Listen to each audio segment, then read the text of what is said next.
Welcome to The Explainer. You know, humanity absolutely loves to optimize. We spend decades pushing processing power to the absolute limits, calculating reality in the blink of an eye. But while we were doing all that, the criminal underworld was busy creating a visual language of their own, one that's just as complex, far more brutal, and totally permanent. Seriously, think about it.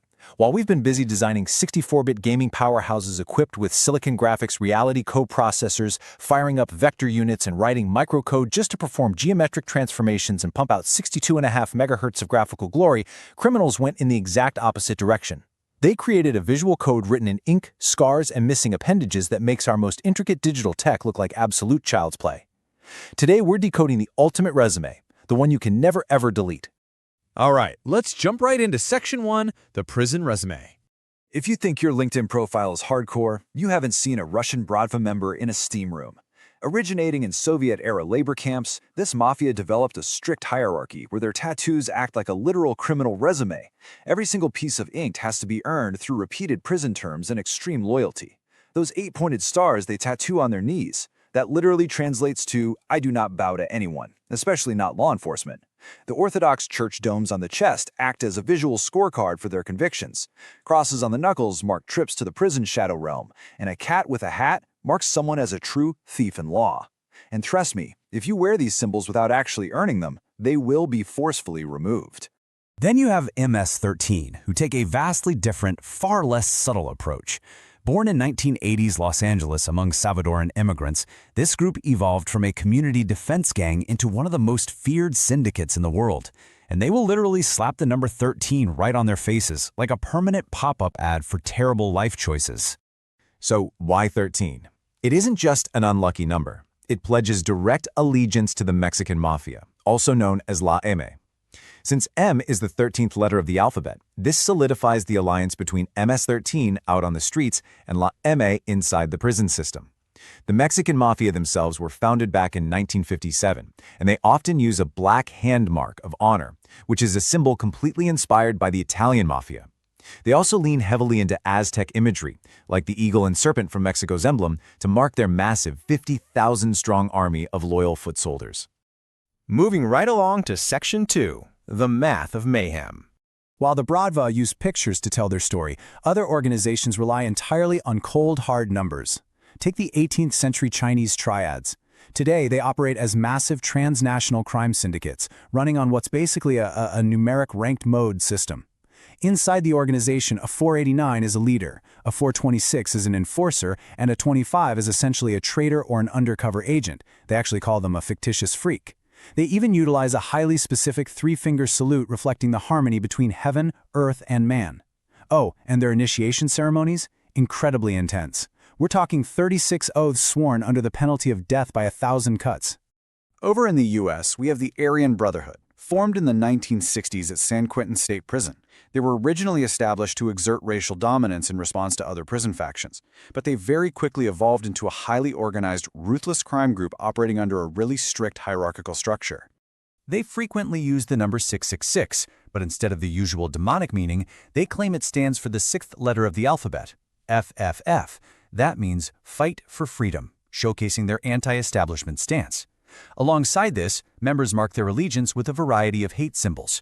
We're talking Nazi SS bolts, Celtic imagery like shamrocks, and North symbols like the Valk note, all used to assert dominance and signal their total commitment to white supremacist ideology. Which brings us to Section 3, the color war. This is a brilliant example of how totally everyday, mundane concepts get weaponized. I mean, simple primary colors became a high-stakes delete button for civil order in the U.S.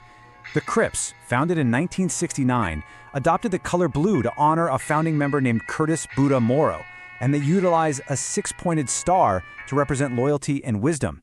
Well, in response to the Crips' aggressive expansion, the Bloods formed in the 1970s. They claimed the color red, the number 5, and 5-pointed crowns.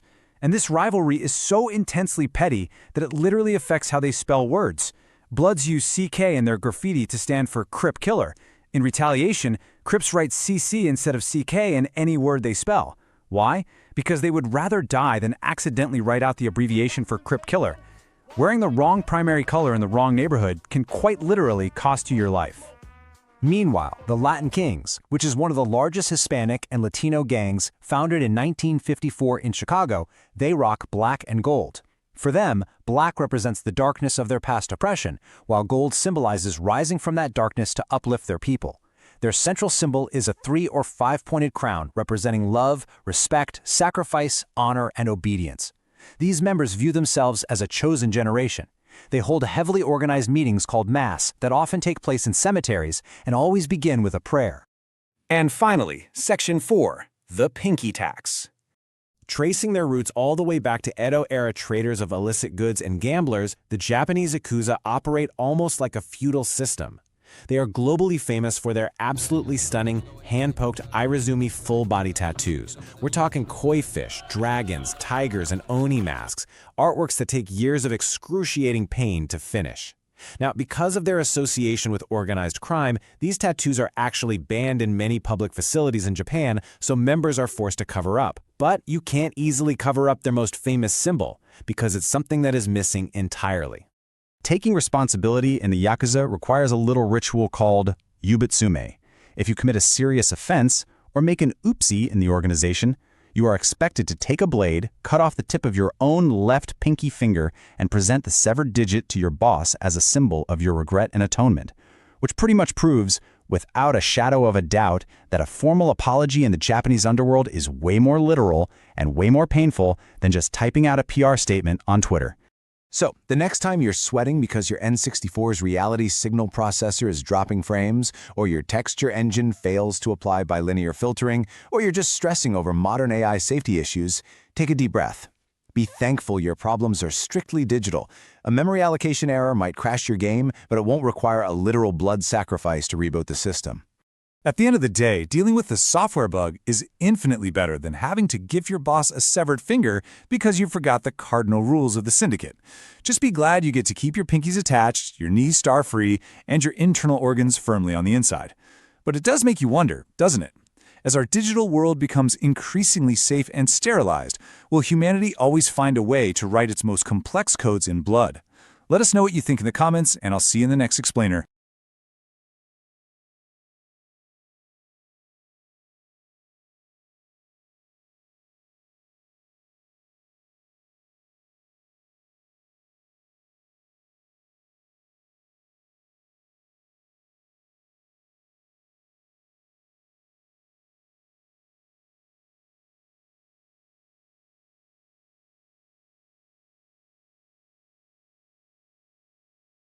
Right, let's jump right into Section 1, the prison resume.